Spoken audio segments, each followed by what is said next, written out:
محروس، انت جيت ليه متأخر؟ مش متأخر ولا حاجة، أنا يا دوب جيت اون تايم. انت متأكد؟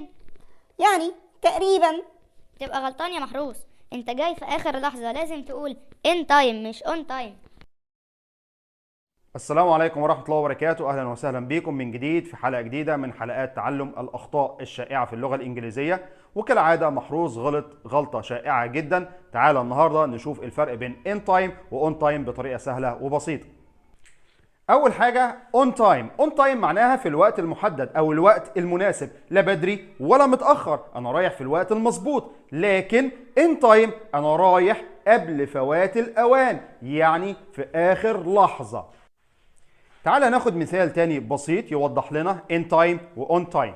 المثال الأول The train arrived on time. معنى كده إن القطر وصل في الميعاد المحدد بتاعه، لا بدري ولا متأخر. The train arrived on time. ولكن لما أقول مثال تاني I arrived in time to catch the train.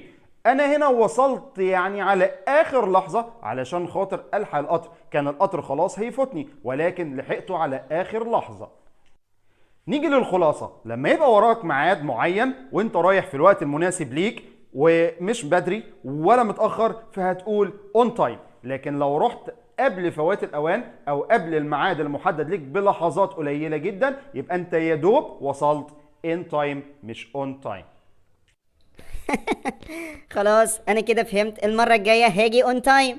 كويس يا محروس. يعني هاجي قبل الحصة بساعتين. دلوقتي دوركم يا شباب، يا ريت الكل يكتب لي في التعليقات جملة على in time و on time وخلينا اشوف مين فهم الدرس كويس. ما تنساش لو أول مرة تشوف القناة تشترك في القناة وتفعل زر الجرس وتعمل لايك جميل زيك. والسلام عليكم ورحمة الله وبركاته.